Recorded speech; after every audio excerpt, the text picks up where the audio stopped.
like I was leaving the gym. I was happily grocery shopping, and then I get in my car and I look at my phone. Bam, LCS team's chopped. I had not changed the inputs on this version of the scene. So we were muted.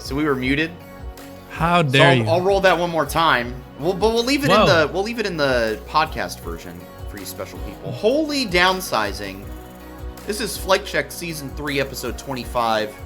We're back once again, talking all things FlyQuest, all things LCS, but with 2 less teams to talk about this week.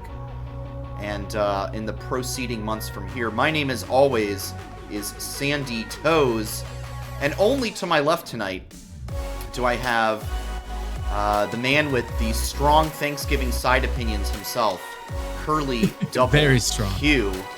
Curly, we're back. A lot of news this week, both for FlyQuest, but also for the LCS as a whole. So lots for us to talk about. Unfortunately, Nox out this week. Something about buying a house, you know? I don't know how that would take precedent over talking about League of Legends and esports as it enters winter. But like, if you want some stability for the future, unlike this league, I guess that's what you have to do. Right. Right.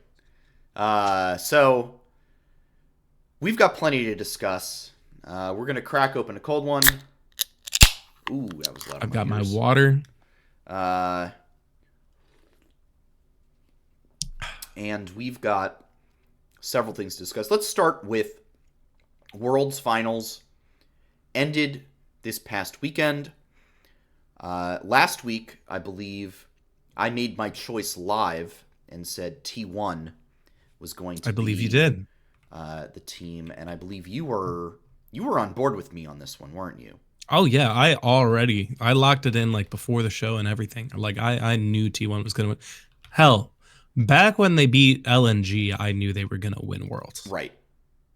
I thought, from what I could see, having only caught like a very little sample size of the matches, which was basically some highlights and the end of Game 3. Weibo just looked very outmatched. And it's frustrating because it's like you want the finals, your big culminating match of the year to be this. You want it to be close. You would even take like a close 3-0, right? You would say, yeah, hey, even if T1 3-0s this, I'm comfortable. If you're Riot's like, hey, we're comfortable if it is a very close 3-0. If T1's pulling it out by the skin of their teeth, maybe they do a comeback in like Game 2, they're happy with that. It is a little difficult, I think, from their perspective and for the viewer when it's just a stomp all 3 games. Or when it, runs away from Weibo as quickly as it did. But still, entertaining finals and an entertaining tournament overall. What were your feelings on finals? And Faker getting his 4th, the GOAT stamping his legacy once and for all. I mean, so I was able to catch just about all of it because I was finishing my job when match 1 started and comfortable in my home for matches 2 and 3. And I can see how like some people would see the stomp as disappointing because you're right, Weibo just did not show up for the day. Like T1, all they really kind of had to do was bully the Shy and then get better macro plays, and like Weibo was just unstoppable. But I also don't think it was just Weibo being, I'm sorry, and T1 was unstoppable, but I don't think it was just Weibo being, not there for the day. Because a lot of the analysts had said, especially from the LPL, it's like that's just kind of the team that Weibo Gaming is. It's like you might have a day where they're just not there. And it happened to be Worlds Finals that they weren't there, which is a really bad time to not be in form. But on the flip side, Owner and Zeus were on fire. Yeah. They were pulling at the reins. They were in the driver's seat. Any way you can say that they were in control of this series. That is just what that was the case because Zeus consistently stopped the Shy in lane with really well-timed ganks from Owner and like just prevented the star player for Weibo from ever being able to play. Yeah. And that kind of seemed to be the key to victory. Like take out the franchise player and the rest of the team falls apart. Yeah. Yeah, and it was interesting because it did feel like at times it was Faker kind of dragging this team to victory. But seems like they got their stuff together. The team looked much better as a whole, coming into not coming into Worlds, but once they hit the knockout stage, very stompy throughout, very strong performances. So obviously the big conversation here, Faker, 4th Worlds title. This one 10 years after his first. Which is absolutely crazy that he won his first Worlds title in 2013, I believe it was. Yes. And 10 years later, still putting up dubs. I mean, you would say 4 titles in 10 seasons. If you're looking at this from like a traditional sports perspective, you start to talk about dynasty, you start to talk about GOAT status. And I think for a lot of people, Faker was already the GOAT. But I would argue that in recent years, people have started to say like, hey, you know, we've got guys like Chovy and guys like Knight who are like up and coming, and like, you know, people would argue that, oh, hey, they're better than Faker. You know, they're playing better. They're just better players. I'd take Chovy over Faker, blah, blah, blah. But now you look at this result, and I start to say, like, well, maybe Faker is still the best mid laner in the world. I think if you're, like, drafting that all-time fantasy team, you absolutely have to take Faker with the #1 pick. Yeah. I mean, the thing with Faker is, right, it's not just him as a mid laner, but something the analysts were talking about a lot. Is what he contributes from a team perspective, not just his individual performance. But apparently, like when T1 was going through their rough spot over summer when he was out with an injury, it's not just his gameplay, it's what he provides in terms of leadership, what he provides in terms of literal shot calling. Like he has a really intelligent perspective on the game and is able to process more information than a vast majority of players, and convey that to the team to make critical calls. Yeah. So even if you don't see it in his score line, he, like, a leader is so important. That's why you have team captains in traditional sports. That's why you have someone on the line who's like, hey, I'm going to guide you to victory. So even if he's not in good form, Faker as a leader is one of the best players that League of Legends has ever produced. Yeah. And the fact that he is, out of 13 titles that have ever been given out, 4 of them have him, like he is accredited to 4 of them. Right. That is a bit more than like a third, or just short of a third. Right. Which is crazy. Yeah. Considering I think that is absolutely nuts. Final thoughts on Worlds format now that we've seen it all the way through. Do you think, are there any tweaks you would like to see going forward? I have one in mind, which you're probably going to steal. I mean, if you don't mention another one, I'll bring it up.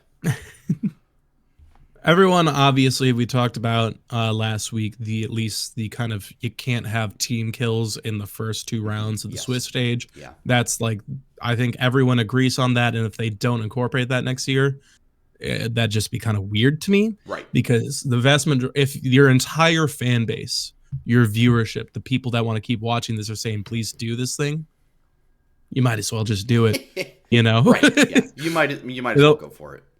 You might as well just do it, because like that's like, hey, this is a specific feature we want in our products that is a simple thing for you to add. Let's do it. Yeah.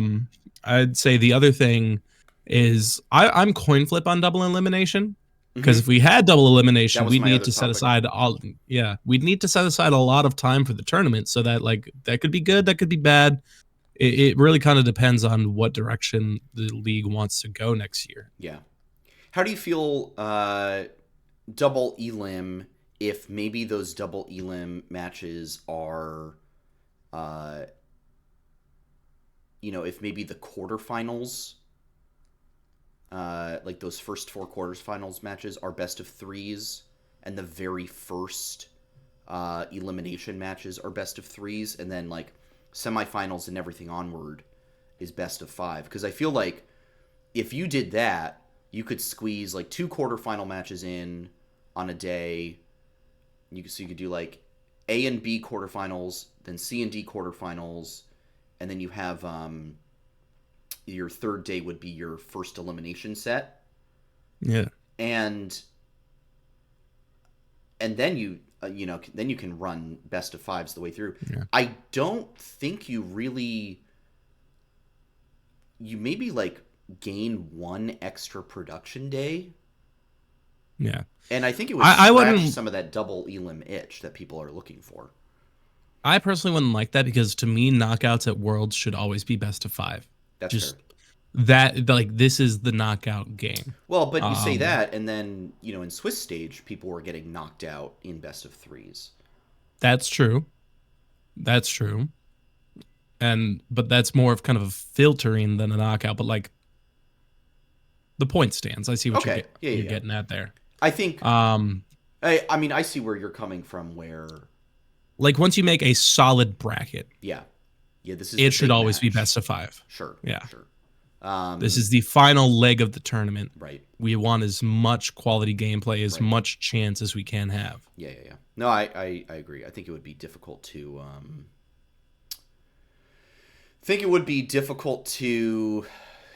Make people feel good about double elim if it does not include best of fives. We're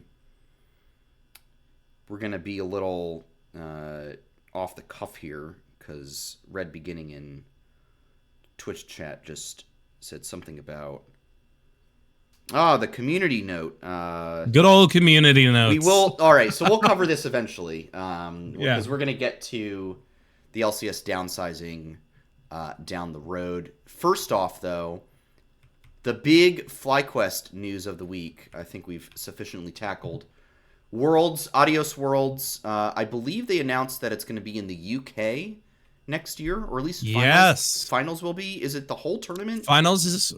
So the only thing they confirmed is finals. Okay. Finals will be in O2 in London. That's pretty which is dope. A very big venue. Yeah, that's Arsenal Stadium right there.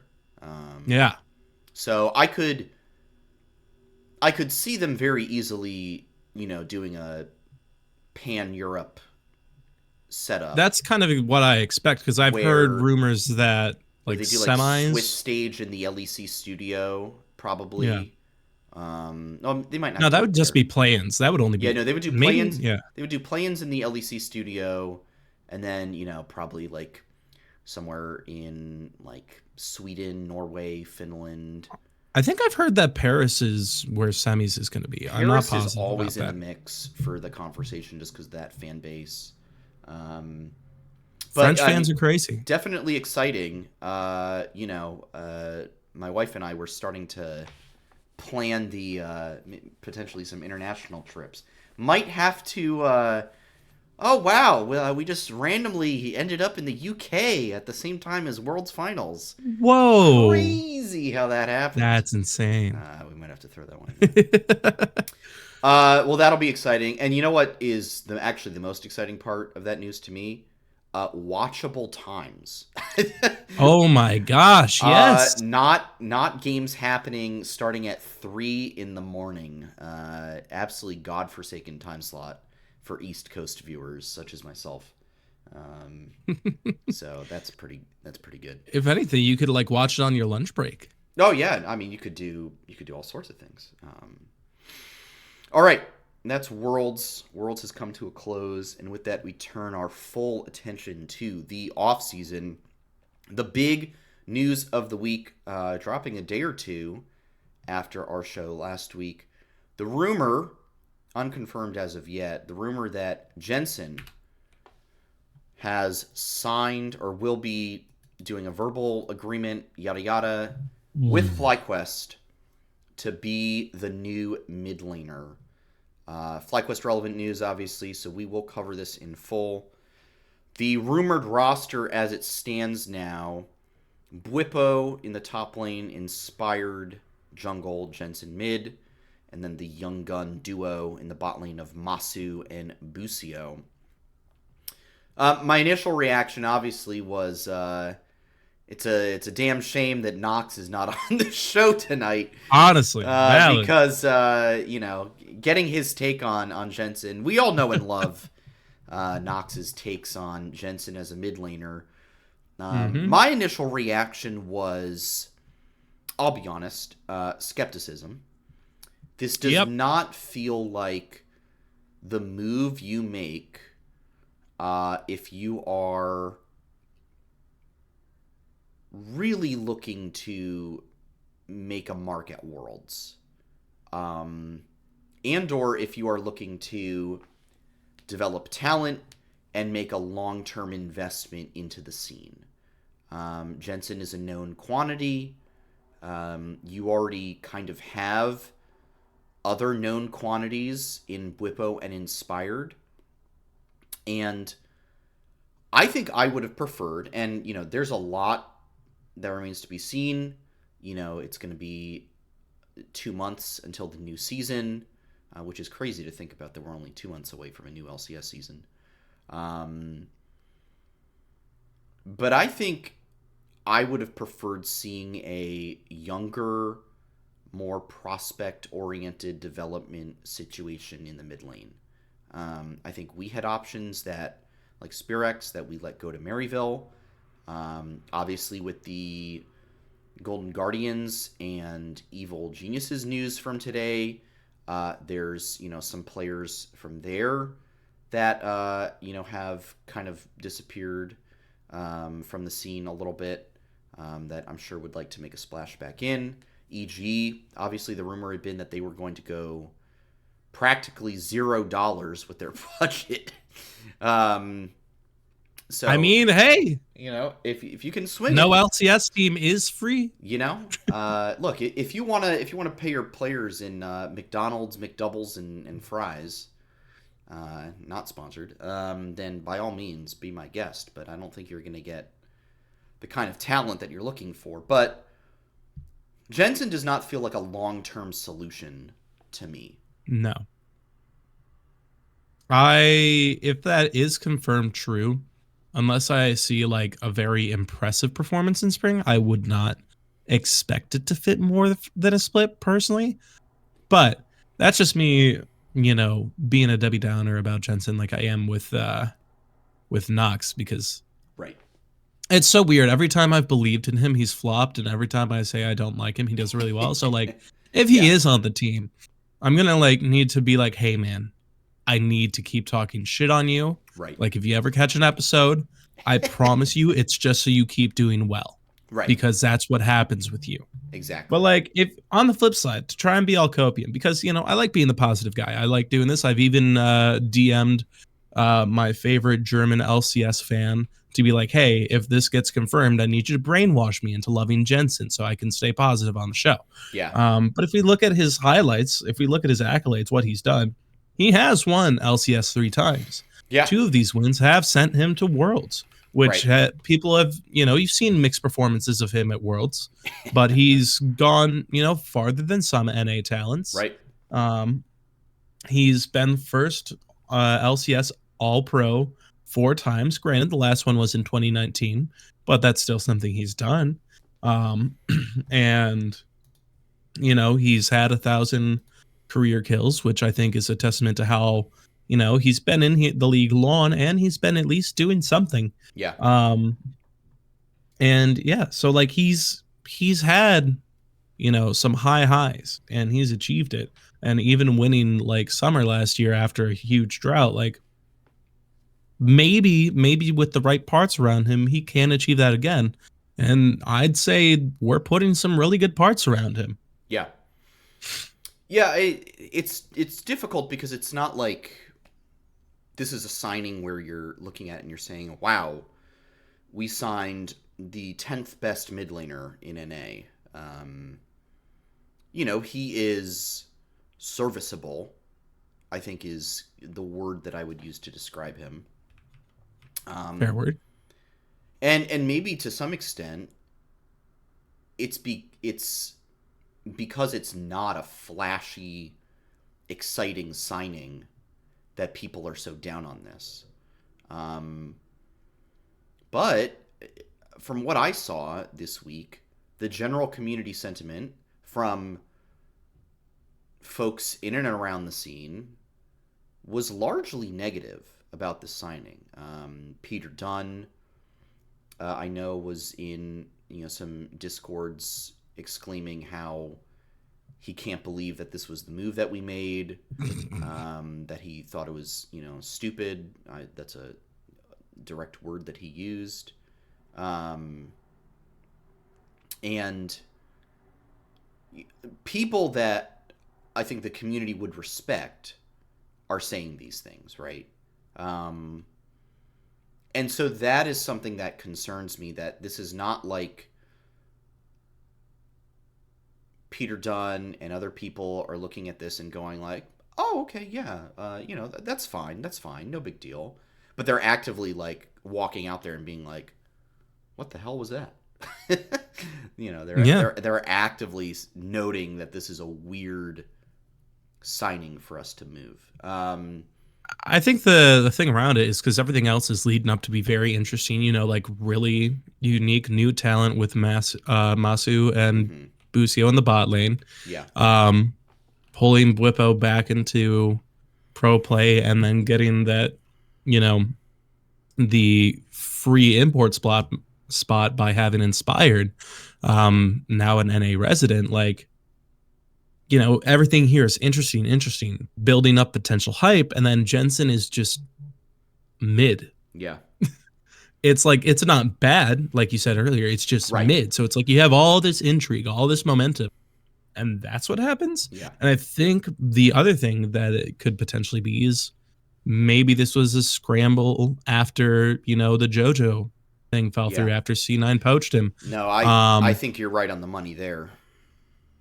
And so it's like, all right, well, we missed out on the thing we were putting all our time into because we really thought we were going to get it. Now what do we do? Right. Well, I wonder, because we debated last week a lot about, bringing, potentially them bringing in APA as well as an option. And, last week, I know I was down on that.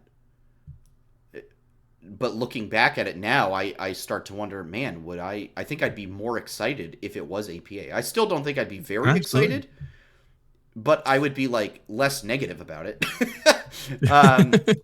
I would be less unhappy if APA was the rumored signing than if it was Jensen. And it's like, it's frustrating because I'm not wanting to, shit all over this guy, but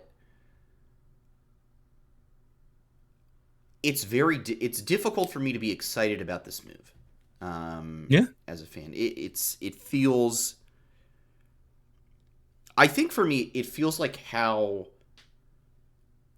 I imagine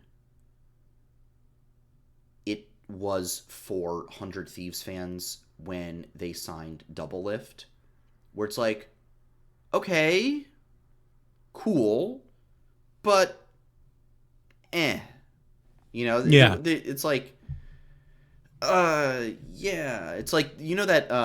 there's that gif of Larry David from Curb Your Enthusiasm where he's just kind of going like, pretty much. It's that's what it feels like. That's what it feels like, where it's like, okay, I can kind of see the positives, but I also see the negatives. I don't really know. I mean, here's the thing: is it could always end up just, we pull a C9, we have a like mediocre beginning of the split, call up a mid laner from academy and everything's fine, and we suddenly win the whole thing and go to MSI. You Yeah, know, yeah. Speaking of Jensen, do you remember his lookalike, Diplex? Do you remember Diplex. Yeah. Diplex? C9 Diplex, Spring 23 starting mid laner for Cloud9. Where did he go? He's not around anymore, folks. So He disappeared. yeah. No, I wonder if oh man, I do wonder if there is an opportunity come summer for the team to make a move. Something big that happened today. Yes, Mere hours. Mere hours Not ago. Even within the hour before the show. For once, news dropping before the show began. Yeah. Chovy is no longer signed. That's with Gen not G. where I thought you were going with this at all. So there's a world. I was on a different wavelength here. We're out of nowhere. We can get Chovy to be the mid laner. Yeah, for FlyQuest's.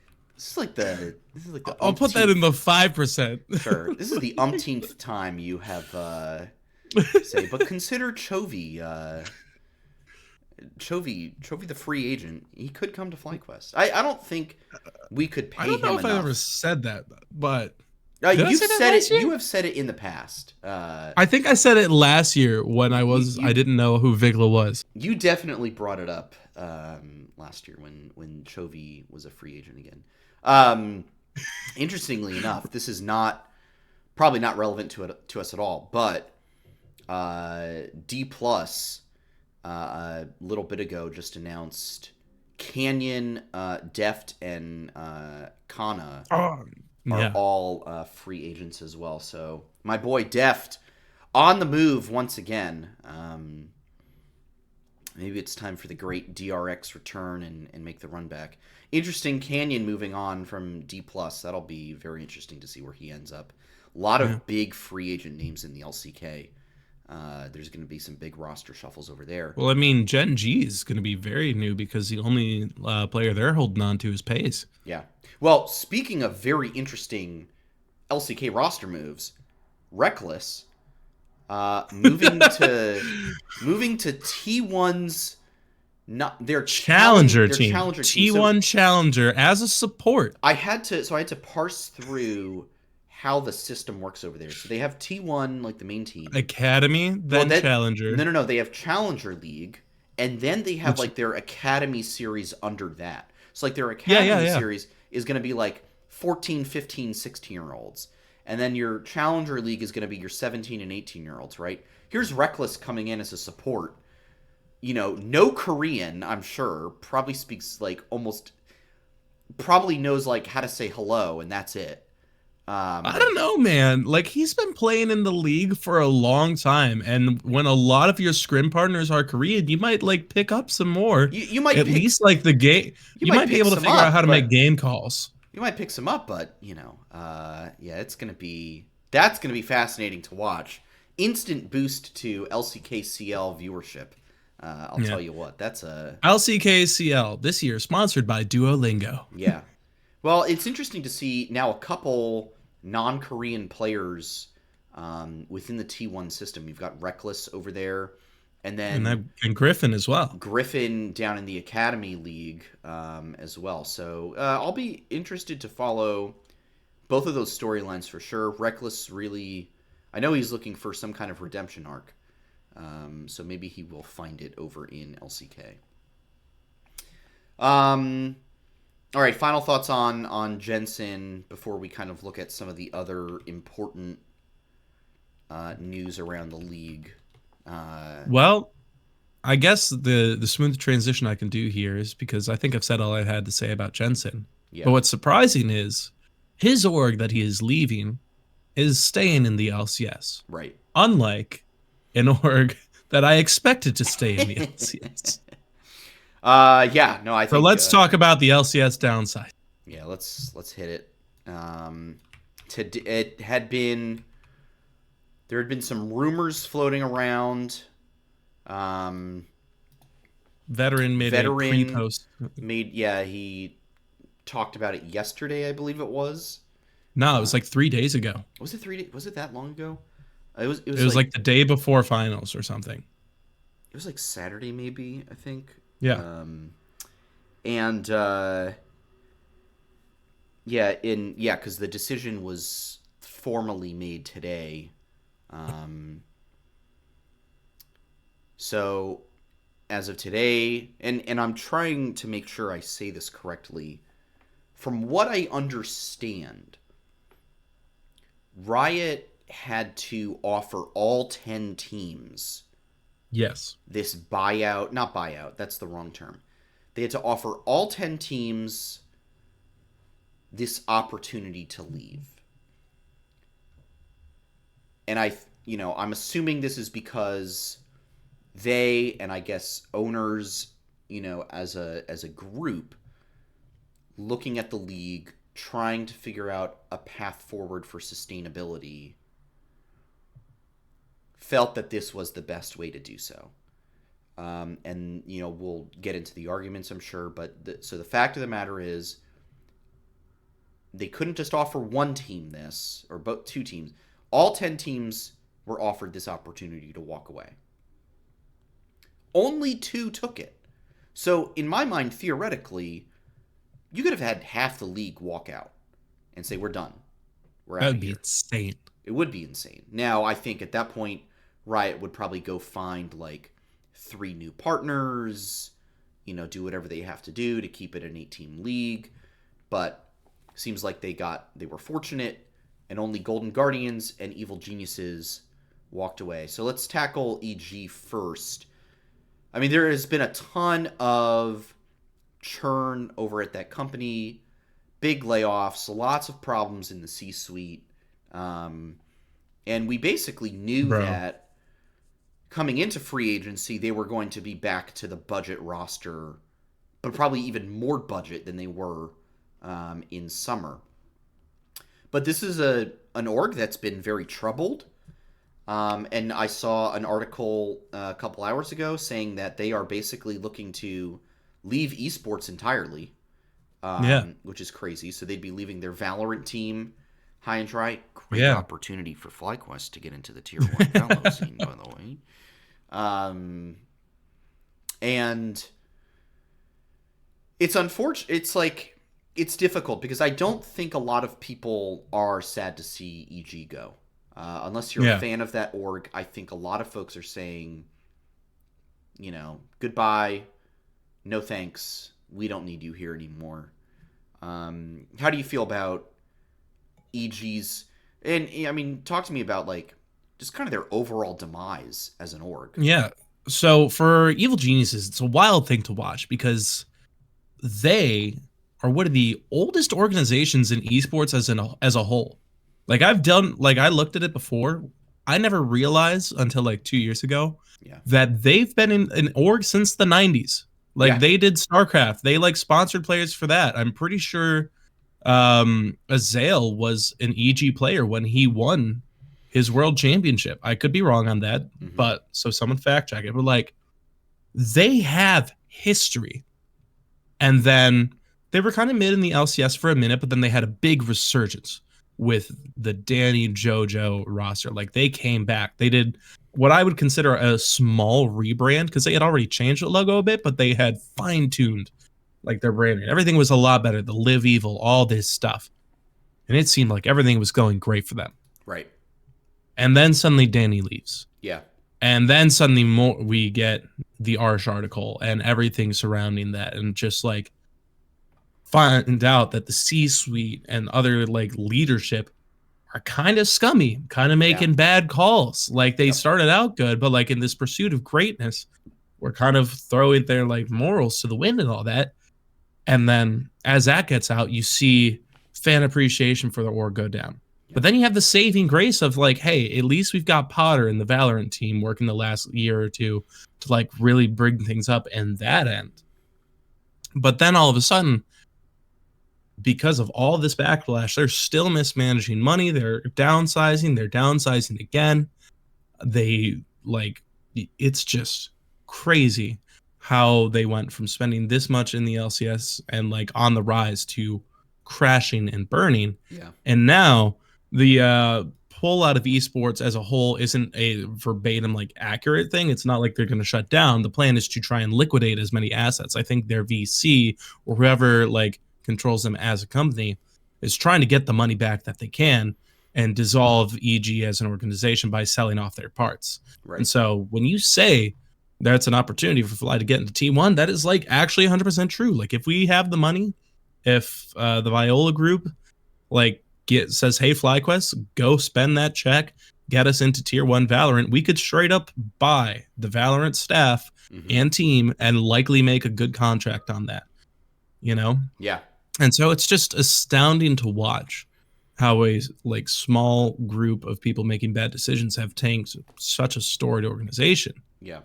But like it's kind of what you're going to see happen as we're in this, because it's like the flip side of it is like the orgs that really want to stay behind are going to stay behind, because like I, among many other people, are shocked that Immortals is somehow still in the LCS. Yeah. But when you look at it from the point of how every team was offered the out and only GG and EG did take it, right, that means Immortals, for some reason, they still have some stake in it. I would love to see it reflected competitively and in growing their fan base, but like there is at least some desire to be there.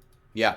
Same with Dignitas, which is strange because last year they had a lot of just quiet like downsizing as well, and like it seemed like they were really pulling back, and then but they're still around, and whoever's running the LCS like side of things, yeah, we still want to be here. So it's like, okay, like at least some people that care are here, and hopefully they'll be able to get through this. Yeah. And I've seen people now calling this like what might potentially go from an esports winter to a renaissance, at least in terms of the LCS, because it sucks now, but hopefully it can lead to better things. Yeah, well, let's talk about that, and then we can kind of eulogize Golden Guardians afterwards.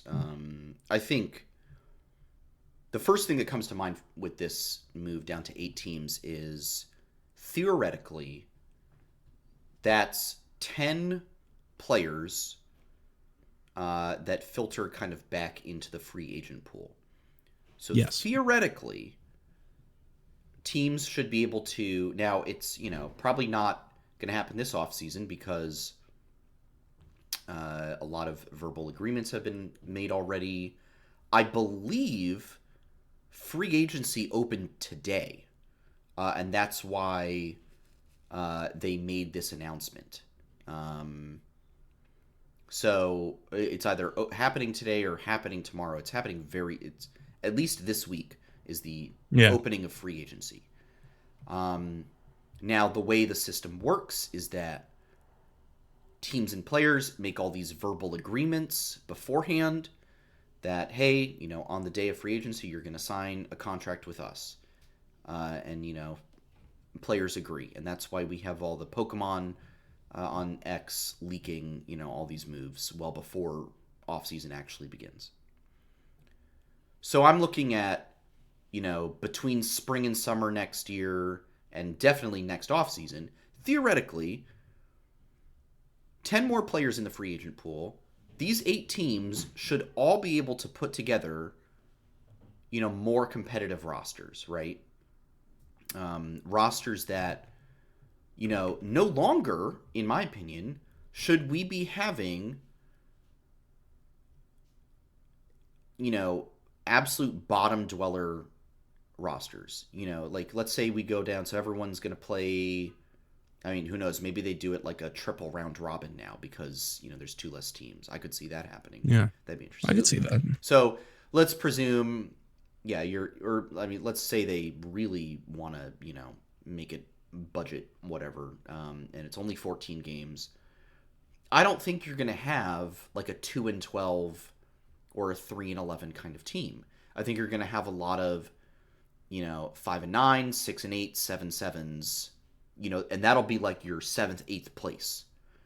We'll be getting like 5 or 6 wins. Because theoretically, this should be increasing parity amongst the rosters. And when the parity is better, you have closer matchups. And when you have closer matchups, you should have more interesting, more appealing things for viewers to tune into. Yeah. I know that, like, if I look at the schedule for the week and I see, Cloud9 taking on, if I'm seeing, like, we're, halfway through the season and I look and I'm like, oh, 8-1 Cloud9 is taking on 2-7 Immortals. Yawn. Snoozer, I'm probably not going to watch that match. At most what I'm going to do is be like, oh, Immortals upset them? Oh, I'll go watch the highlights.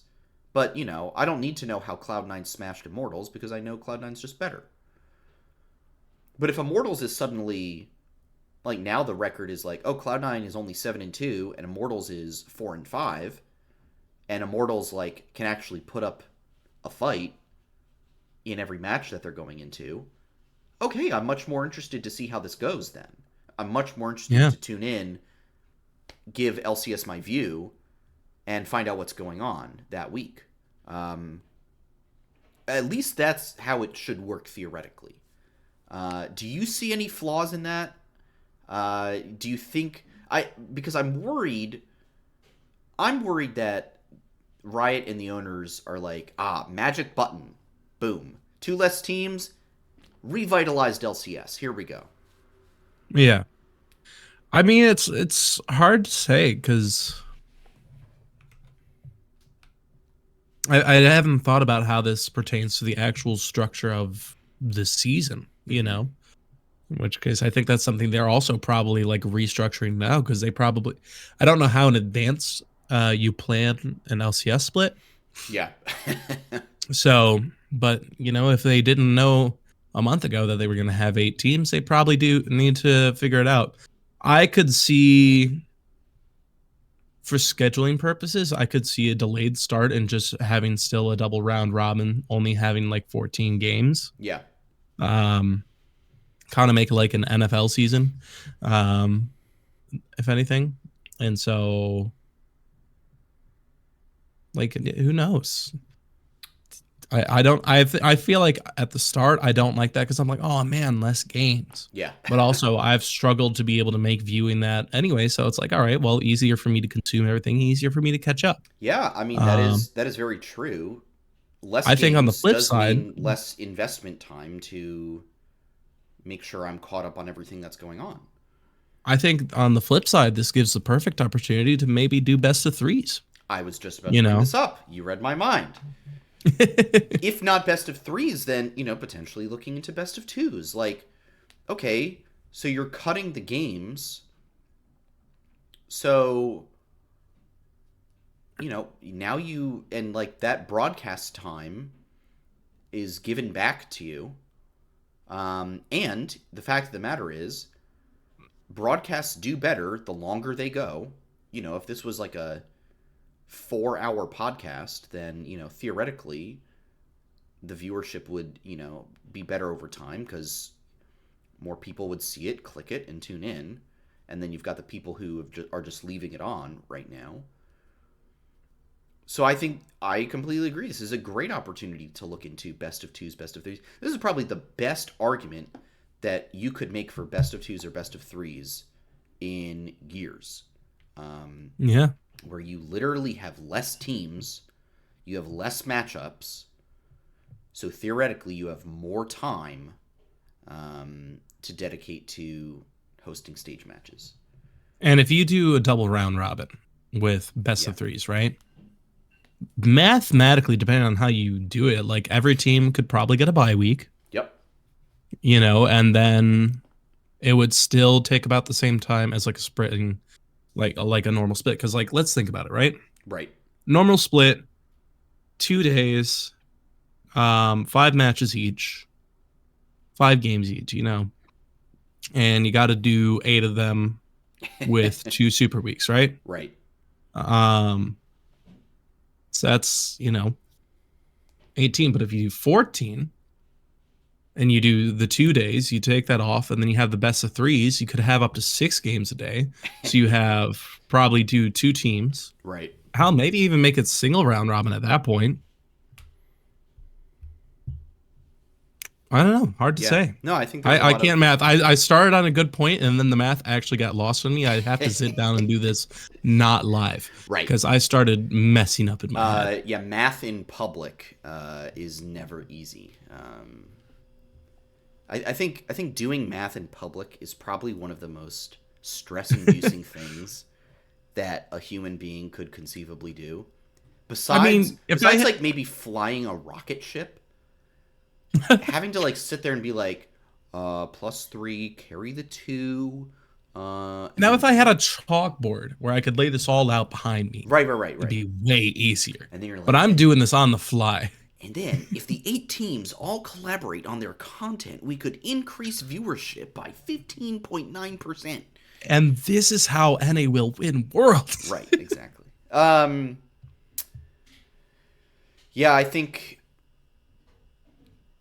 Riot kind of sets themselves up here in kind of a way that like maybe they're not going to like after all.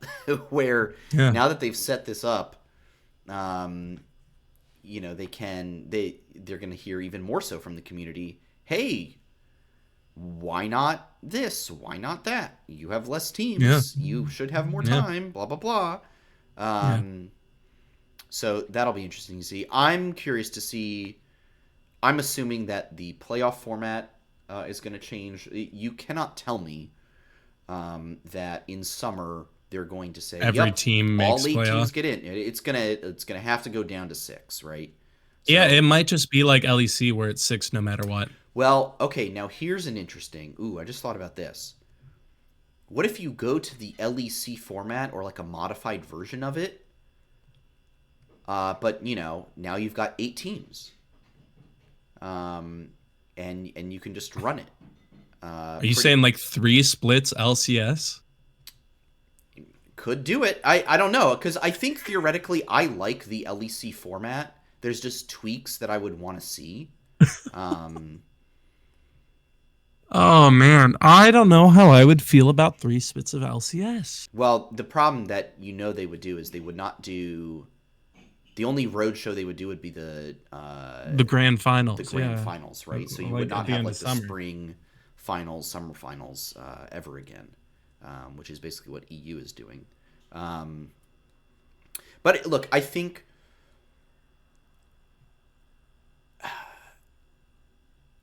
I feel that give it a few years, and there's a really good chance that we all look back on this moment and say, you know what? It really sucked at the time, especially losing Yeah. Golden Guardians, who I want to eulogize in Yeah. like 30 seconds here. Really sucked at the time to have to do this, and it felt like it was the end. But wow, it actually made things a little bit better. Let's talk Golden Guardians. They are not liquidating all their assets, from what we understand. But still difficult to see them go out. This was like kind of one of those orgs that you loved to see do well, because it always felt like they had a lot of adversity to deal with, and most of the time outside of their control. I always appreciated seeing the rosters that they would pull together. And I'm genuinely going to miss having Golden Guardians in the LCS. It's tough. Yeah. What's your feelings on losing this org? I mean, I think it's really a tragedy because they've had their most successful split since they're joining the league. Yeah. They, I would say, probably grew their fan base quite a bit this year. And they had a lot of really talented staff, players, like people involved with the LCS arm, and it's just them suddenly being gone. It hurts. Like Right. This became one of the orgs to me that was part of the LCS identity. It's like the LCS is literally losing a part of who they are. Right. And it actually hurts. Yeah. Yeah, difficult. Very difficult for sure.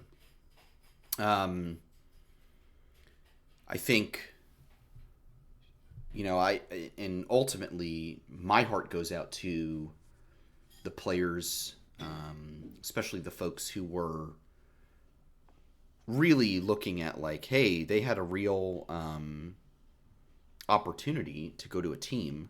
I think I saw a tweet from King, who was in active talks to be playing for EG this season. And, you know, now it's gone. And you've got a player like Licorice, who had a renaissance year, you know, comeback player of the year candidate. And, you know, now all the other LCS teams have figured out their top laners, at least have verbal agreements, and they're not going to go back on those, unfortunately. Yeah.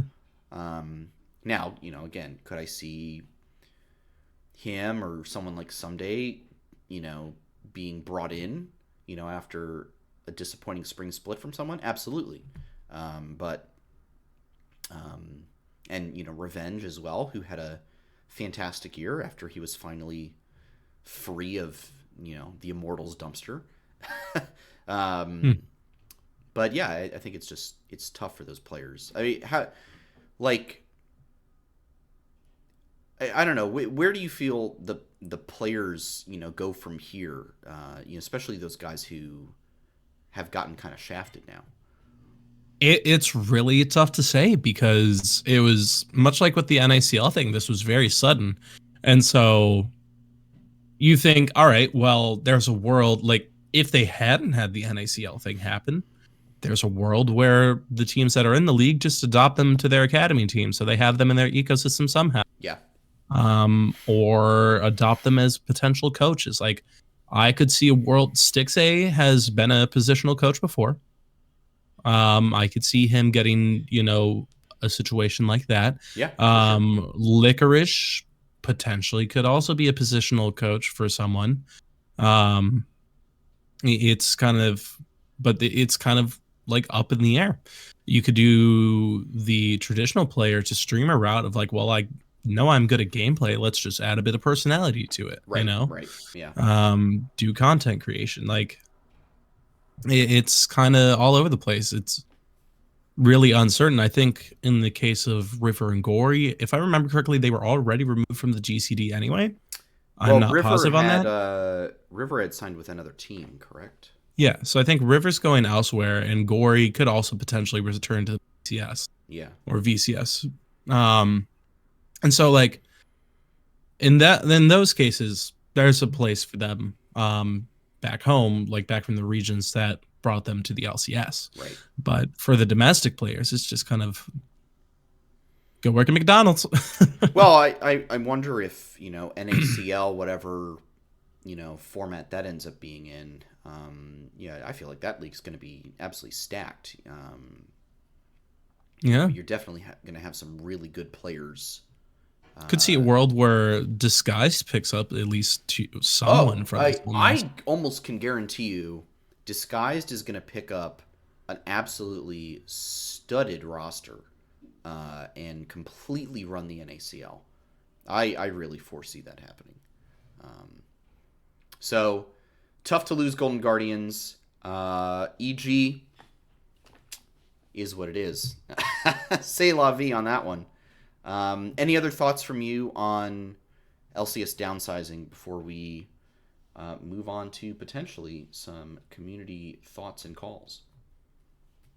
I think, like I said, my biggest thing is I know that down the line probably will be for the best. It's just the manner of how it happened. Right. It's like, and like the NA scene admittedly has gotten double shot this year. Yeah. You took the first shot of the shotgun, obliterated NACL out of nowhere. Right. And then you were like, I've got another round in the chamber. I'm going to use it on the LCS. It's not as effective, but like it's just the suddenness. I think Riot really needs to work on their timing of handling these situations if they make league-wide decisions again, because this isn't it. Like I'm sure if we had found out a month ago that the LCS was downsizing and that these teams were going to go, it would have hurt still, but like at least they still have somewhere like they still have time to prepare for free agency. Right. Yeah, absolutely. But I am hoping that, you know, this will lead to a better league and, you know, more competition, because I do love this league. Yeah. It's a fun league. No, I do love it too. All right, we're going to transition. Curly and I are going to find something to banter about. I know there's at least one person, and hopefully a second, is around who wanted to hop on the show real quick. So this is your chance. Join the Discord link that I've dropped in the Twitch chat. And get into the Vibin room, and from there we can pull you into the showroom. Just please keep your camera off, and this will be super awkward if no one hops in, but we'll kind of banter. Sorry. In the meantime, I want to talk about the most random topic. Oh, well, let's talk about. Huh? Oh yeah, go ahead. Let's talk about how impossible crystal ball picks for Worlds actually are. You know, I didn't even look at mine. This is a great opportunity. Mine are atrocious. Yeah, let's. I only got one event crystal ball in the fact that I predicted the longest game would be 45 to 50 minutes. Yeah, what was your final score overall? I only got 130 crystal ball points. Oh, 130 crystal ball points. Okay, now my pick'ems, my normal picks, I was on fire. I was S tier for normal picks. I got 125 for like the actual tournament picks. I got top 5%. I got my tokens from that. I won every leaderboard I was in. In fact, actually, I didn't want to brag about this. It feels like a dick thing. Last week, I knew I was going to win Flight Check leaderboard because I mathematically could not lose no matter what happened. You know, I don't think I even joined that actually. Yeah. And so, and then like a couple other leaderboards, I was just like, well, I'm in first place. Yeah. And most people here are picking T1. I'm just going to stay in first place because I'm picking T1. Yeah. So real pick'ems, like, standard picks, that was easy for me. If anything, I think I should try for analyst positions. I just need to get good at talking because clearly I have good insight into the league. There you go. You know? Yeah, looking at my crystal ball, we do have a couple people in the waiting room, so I will grab them real quick. But real quick, I correctly predicted only one reverse sweep. And I also correctly predicted the duration of the longest single game, which was between 45 and 50 minutes. Yeah, so same. There's a lot of other crystal ball. Yeah. I also nailed it. Who will have the highest KDA at Worlds? I picked Gumayushi, and he did indeed have it. And then I said that T1 was going to play the most different champions. They picked the third most. Weibo had the first most, it seems.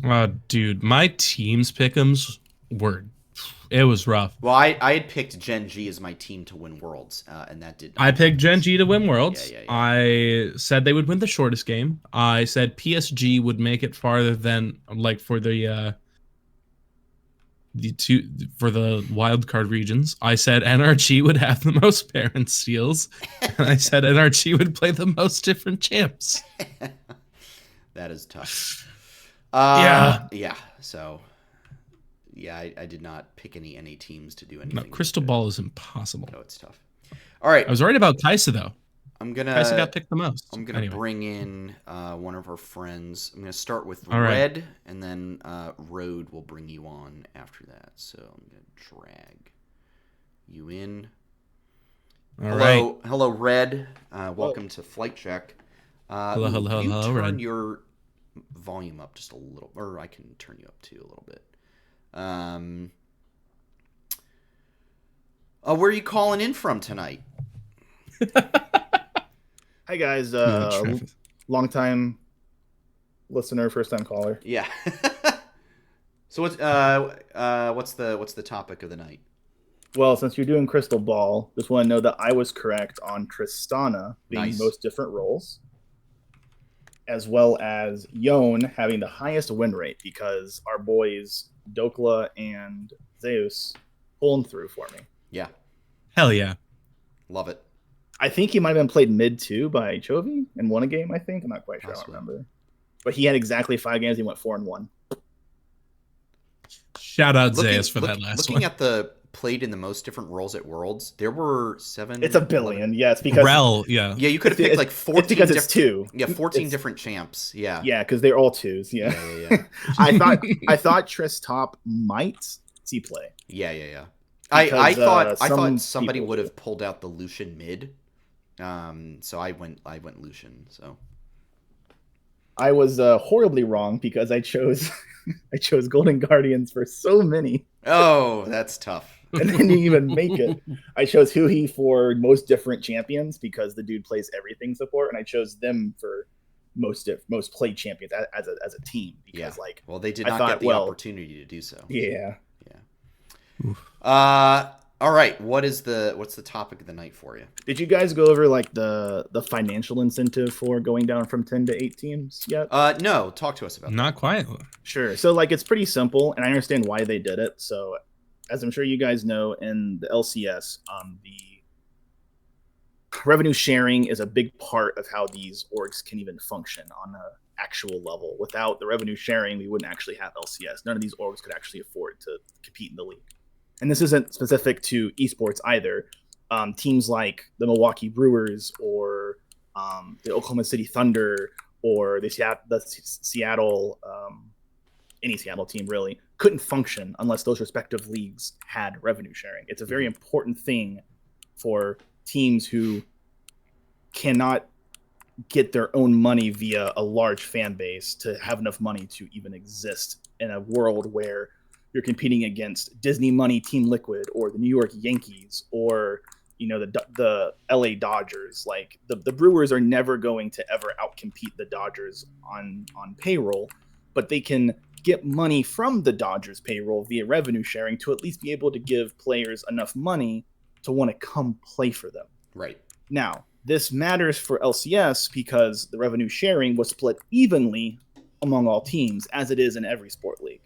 When you go down from 10 to 8, by doing that, everyone now gets 20% more of that revenue sharing.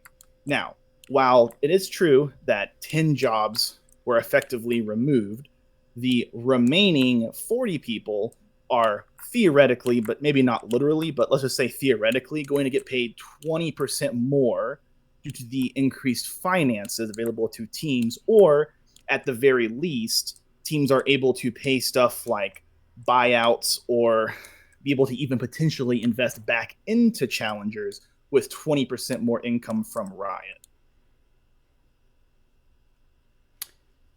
I think, yeah, it's definitely I think it'll help in the long term. I think right now we're still dealing with salaries are crashing through the floor. I think the big question for me is beyond the revenue sharing, because it feels like the revenue sharing is just like a drop in the necessary bucket that teams need to make this sustainable, beyond just, taking in more VC money. So I think it'll probably help, in the short term, the 20% more revenue sharing, but I still need, and so I'm like, okay, cool, great, 20% more, but across 40 different players and all the, orgs, staffing, and everything, it doesn't feel, it's kind of like how, was it Riot that said, yeah, we're going to give all the NACL teams 30, or we're going to split 30,000, or something like that. It's like, yeah. Okay, cool. Thanks for the investment. It's not really going to do what we need you to be doing for long-term sustainability. So I still want to see orgs coming up with better ways of creating content, marketing to different demographics, bringing in new and fresh viewers, actually looking like they're wanting to invest in the scene. So I'm like, okay, cool, great, more revenue sharing. I just don't know if I'm super excited about, more of it being split amongst the teams. What do you think, Curly? I mean, it does make it kind of marginal, but that does mean as only having to grow 8 teams is a bit easier than having to grow 10 teams. And that does mean like as you like hopefully grow the league, as you hopefully get more viewers, as you hopefully get more money into this, that's going to, with the revenue sharing, it is going to help them a lot more. So I don't think immediately that 20% is going to be noticeable, but if this helps them get on the path to like being able to gain more, it does increase how much we can, support each team. So it's a weird thing. Finances are always very strange to me. I'm going to be honest, especially just the way they work in sports. It's very, very random. And there's not a lot of regulation there, Totally. So it's a I bit think all over what the place. Sandy said was more important in that it will help teams not have to dip down into the VC/Bitcoin, well. The further we are from gambling sponsors and crypto sponsors, the better this league will function. Absolutely. Yeah, completely. And so if going down to 8 teams and getting the orgs enough money that they can just on surface level just are net neutral every year, that and don't have to dip into any other sponsors other than like Alienware or Intel or whatever, right? They don't have to go to any other, if you want to call it like shadier sponsors. I'm 100% on board. Great. I mean, this is going to sound like I'm memeing here, but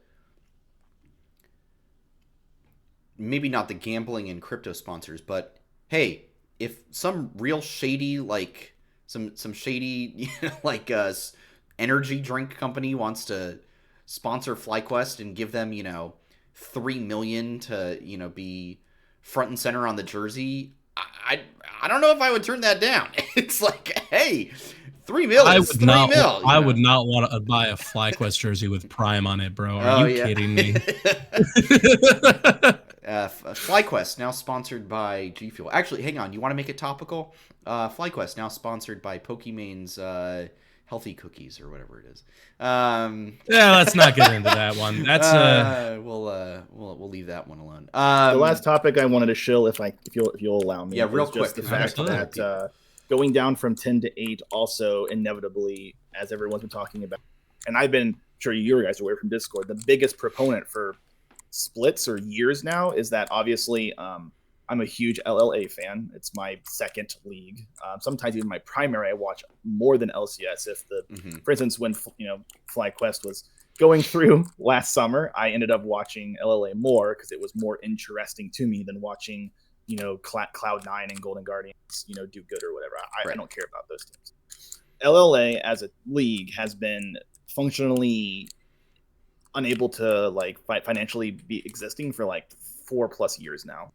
It basically only exists because Riot keeps footing the bill for it every year, but they're not going to foot the bill for it every year forever, as we've seen by them killing Osh not once but twice now. Right. So I think it's very likely, once we keep going down this road, that at first it will be just LLA, and as I've came up with a lot, is that Wildcard is probably eventually going to just be removed, and we just have VCS and PCS just have their 2 slots, and then we're going to have Osh compete through VCS to get slots, potentially LJL competing through one of the other leagues as well to get a slot, and then LLA and CBLOL, the top 2 of both of those leagues, will then go to, with NA, and then we'll compete in a big tournament, and the top 4 or 6 or whatever go to Worlds from the Americas region. Yeah. No, I do know there's been discussion about merging North and South America a little bit. I think the interesting, I'll be interested to see if that does happen, what the level of play is between top 2 LLA and top 2 CBLOL. I do think top 2 CBLOL can beat the 7th, 8th seed of NA. For that? I can see that. Pain Gaming could rip a new one on Immortal. Top 4 NA, I don't think is gonna really have a problem. Especially if you're in my a thought series, is it would be if you're in a best of 5, like our top 4 NA. If you're in a best of 5 with top 2 Brazil, top 2 LLA, I don't think it's gonna be close. Yeah, my thought is top 6 NA actually, then top 2, and then the first 2 seeds of NA get a bye. So then it would be an 8-team playoff, and then you would do double elim from there. Yeah, I could see that. Yeah, no, I think there's a lot to figure out, and I'm sure Riot has a lot that they're going to have to figure out now that there's only 8 teams in League. Yeah, it's just, to me at least, like, LLA is so financially bankrupt. Like, I don't want to see that league fail. And also, for me, the big moral thing is that Mexico is literally 1/3 of North America, and their population is much bigger than Canada's, yet they are being excluded from the biggest North American league. And to me, that's just, like, morally, that just sucks. You know, they should be included when there's over 50 million Spanish speakers in America, and you're excluding the country they came from and all their family are and stuff. It's just like, they deserve to be able to be non-imports to the region in which half their family lives in, you know? Yeah. That's tough. All right. Well, thank you, Red, for coming on. Any quick shout outs you want to throw out there? Shout outs to Twitch chat for being a little more active tonight. That's always good to see. Sweet. Alrighty. Well, thank you so much. And we'll catch you again soon, I'm sure. Oh, yeah. Alrighty. Goodbye. Oh, he just hung up. Okay. Road is muted. I said I was going to bring him on next, so hopefully he's listening to this. I'm going to bring him in. All right, let's bring him in. All right. Road. All right, Road the muted. Road is here but muted. If he does not respond in the next, like... Oh. Alrighty. Thank you so much. There he is. There we go. Road, if you could mute us off of Twitch, that'd be fantastic. I think I did already. All right, there we go. Cool. And I'm going to turn you up a little bit. Road, calling in from California, we know. What would you like to talk about? All right, how you guys doing today? I know how you guys are doing because I'm watching your I don't jump in and out. That's a lie. What'd you guys do? What'd you guys think of the opening ceremony? Oh, dude. I need to go rewatch it because I was like cleaning while watching it, but trying to like pay attention. But I think that video to set it up was awesome. I think you can see how good of performers New Jeans are. Mm-hmm. Heartsteel, I have mixed opinions. It was very fun. The CGI was something. Dude, even when KDA, they brought out KDA in the CGI a few years ago, I struggled with it then. I'm still struggling with, the Heartsteel CGI. It's just like, it looks like it's fun. It's like, it's a little hokey for me. I'm not like, I'm not in love with it. I understand what Riot's trying to do, but they really need to go with the Wild Rift models, not the PC models. Yeah. Yes, please. Thank you. I completely agree with that one. I mean, because especially the graphics for like so much, like the Leona alt, the Mordekaiser, like they have the budget. Yeah. They just didn't use it on that. Yeah. No, I thought the ceremony was great. The surprise Rise performance. That was nice. Very cool. That was very cool. Loved that. Thought it was good. Road, what were your thoughts on it? I enjoyed it. It's just, you said this, you hit the nail on the head. Oh wait, I did it right. The head on the nail. There you go. The CGI, like they keep coming back to it, and they went like harder this time. And I think in the live audience, it's I don't know, seen better than when we see it through the camera. Because you see it being pushed around, weird angles being thrown at us that make the models look wonky. Because you know how in League they're supposed to be, they're not standing up straight, or the camera's not straight directly behind them. They're in a certain angle. Right. So from that, seeing them top-down look. Yeah, so it's kind of like, okay. And I think it doesn't help when it's nighttime. Yeah. Like, that definitely doesn't help. And can't be helped. I understand that. That makes sense. Yeah. I mean, as long as they keep bringing these great themes, thematics, I'm all for it. Yeah. I mean, basically, what I really think they need to do is the artists that play these champions just need to learn how to do their abilities. So Baekhyun needs to learn how to like true shot missile barrage the entire audience, and like Cassandra or Toby Lou needs to get really, really, really, really, really, really, really, really, really, really jacked and like just carry around 2 pillars. Like I think that's the only solution. Say really one more time. I don't think I really. really. Yeah, I think that's just kind of where I'm at on it as well. All right. It's just it's not my favorite, but I understand what they're trying to do. They're trying to push the envelope a little bit. Yeah. I like the novelty of it. I just want the execution to be better. Right. Yes. True. All right. So the next thing is, what do you think they should do for the next year's World Song? A story of Faker? Keep that trend going? Oh. That'd be good. I'd like that.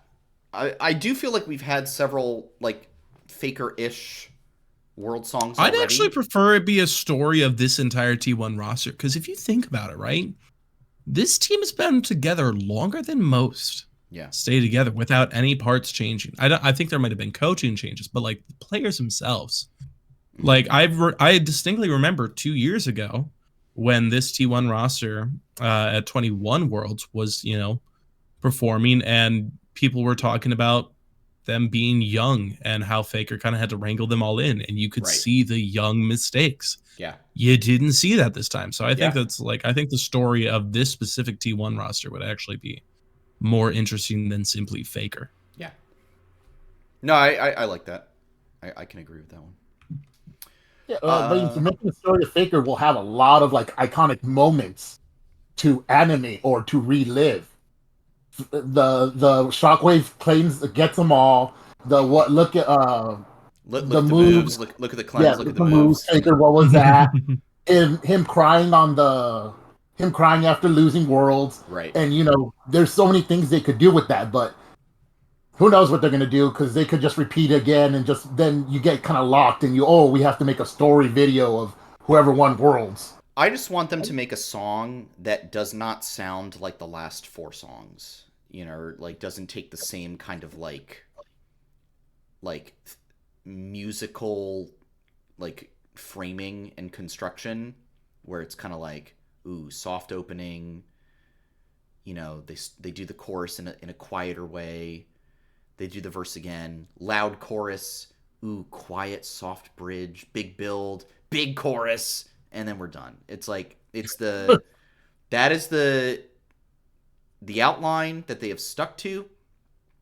It's time to change. It's time for something fresh. That is my only request. Well, so hear me out. When it comes to music, I've noticed for World Songs, and I don't know if this is perfectly accurate, but I noticed they tend to try and like get artists from the region that Worlds is going to be in. Yeah. Because last year we had Lil Nas X from the US. They did a K-pop group. And if I remember when it was in China, I think at least the featured artist was Chinese, so they try to have that regional touch. Just get whoever wins Eurovision. Right. that involves knowing beforehand. Especially with Europe being the host next year. That'd be good. Or like, Loreen, who won this year's Eurovision. Wow, that is a weird syllables. She would be pretty good. Like if you listen to her songs that won Eurovision, and she would actually be pretty good at making a Worlds type song. Yeah, I could see it happening. All right, one last thing.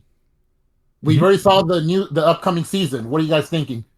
So we've got like new. I actually have not the new map. I've not watched the new map. All right, let me give you a summary. Yeah, 30 seconds. They've made the lanes more symmetrical in the way that you would have to gank them no matter which side you're on. Okay. They've made 3 entries to the Baron Pit. There's a random wall and 2 they made it like if you make the river the diagonal, a lot of the walls are practically identical. It is now harder to gank top lane, and then also the big thing is there's a lot of random void stuff. And Baron is bigger and thicker, and there's I think like a new mini boss, but 3 of them. When you say thicker, are we talking about like actually thicker, or are we talking double C thicker? Not double C. Like when I say thicker, I don't know how I threw that one in there. It's kind of like Tiamat. Yeah. Sure. Baron is just a more compressed noodle TMI. Okay. If that makes sense. Gotcha. Makes sense. I don't, not knowing Road exactly what it looks like, what I'll say is I do like the concept of maybe seasonal changes to the map. I don't want them to change it like multiple times a year, but I feel like they kind of set the stage for this too with like, oh, we're gonna do the jungle plants, and the elemental drakes kind of change aspects of the map as well, where certain, you know, like certain parts of the jungle now have a big rock, or, you know, the red buff pit is now gone, things like that. So I like that because it adds like some variety and like something new. I think a lighter touch is better than a firm, than like a big, like, all right, we're gonna completely change the direction of the car, you know. So No, let's do it like Fortnite. All right. Any shout outs you want to throw out there, Road? Shout out to you guys for doing such great work all the time. Shout out to Nox Cat when he shows up on stream. Always worth the view. And I can't wait for Arcane Season 2. Yes. That's going to be great. I'm very excited for that as well. That's going to be good. All right, Road. We will catch you next time. Peace, y'all. All right. And I'm going to bring in our final call here. Welcome to the show, NateID. Nate, if you're there, give us a holler. Can you hear me? Hello. Yes, there he is. Hello. All right, let me turn you up just a bit. Alrighty, Nate, where are you calling from, and what would you like to talk about? Calling from a small town in California. Oh yeah, West Coast. Small town, California. I want to talk about just the melee scene in general. Yes, because I don't know if you guys talked about it. We do. We've been more focused on LCS and Worlds news in the last couple weeks, but we will get back to now that things are kind of dying down a little bit, esports or league wise. We will get back to the rest of the FlyQuest gamut of esports. Yeah, because I believe, there's updates now, but before, when Nintendo decidedly kill the melee scene with the new tournaments, licenses, and everything. Yeah. At the time, I was thinking, I'm like, what's FlyQuest gonna do with, you know, JMook and Kodoran, because essentially, if it's going to be a lot more difficult for offline tournaments to get licenses, at least in the US, I know there's recently one in Paris where recently that JMook went to. Yes. Going on to 2024, I didn't just wondering what's going to happen, but also shout out to JMook for winning the last Coinbox tournament. Shout out to him. But recently, I believe HBox saw a show that Nintendo finally put Melee up for the licenses. Mm-hmm. So maybe there's going to be a lot, like, it's going to look better for the offline scene. But what are you guys' What would you guys' thoughts would be if Nintendo decides to just make it a lot more difficult for Melee to be played offline, and then how do you think FlyQuest would react to it? And then having Curly, having two Smash players. Curly, why don't you tackle this one first? It's very strange, right? Because Nintendo has this weird habit of shooting their IP in the foot when it comes to like letting people use it for what people enjoy using it for. And so it's not exactly a new thing. It's just a new version of the same thing. Like, think about how like the random cease and desist letters relating to Pokemon stuff happens every once in a while. It's just what they do. And so I think it's just another chapter of the same sad story of Nintendo having a like poor relationship with the people that I'd say actively grow their games, because they want to have their hands directly involved in it. Yeah. And so it's very strange. I'd say what I would think FlyQuest would do is in the event of that, considering how pivotal Jmook and Kadoran are to the whole Fly Fighters like wing, like they were the first ones we brought on. We've stuck with them for a while. We've, given them they've grown our platform on that side of things, and we've given them a decent platform for their gameplay. So it's like, I would imagine that they would try to support them in whatever way they can and keep them signed on as long as it is logical. But like, if this does kill the melee scene, it's like, I think it would just have to be a long discussion with all parties of like, all right, what does Jmook's future look like? Not that we want to let him go, but like, what can Jmook do for himself? What would he want to do with the org? Like, and same for Kadoran. It's just, what do these players do now that their entire platform has been ripped from under them? I think it's just a hard discussion that I hope the leadership doesn't ever have to have. Yeah. Yeah, I think I would predict that they continue to support both those guys. I think they know that they're like the core of the Fly Fighters group. I think it's hard to market a lot of those other players that they have in those smaller games. And so I think if you're wanting to keep people coming back to Fly Fighters content, then you got to stick with your melee guys.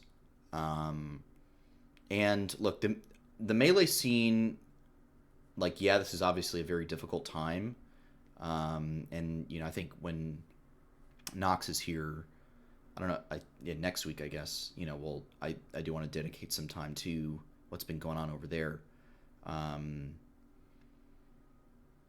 But the melee scene has always survived, and they've always found a way. And,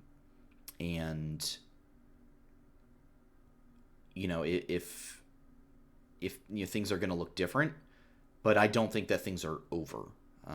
And I don't really predict FlyQuest moving on from Melee. I think they'll stick with it. It's an easy investment win for them. Everyone loves Melee. Everyone loves supporting those guys in that scene. So I don't really foresee them dropping either player anytime soon.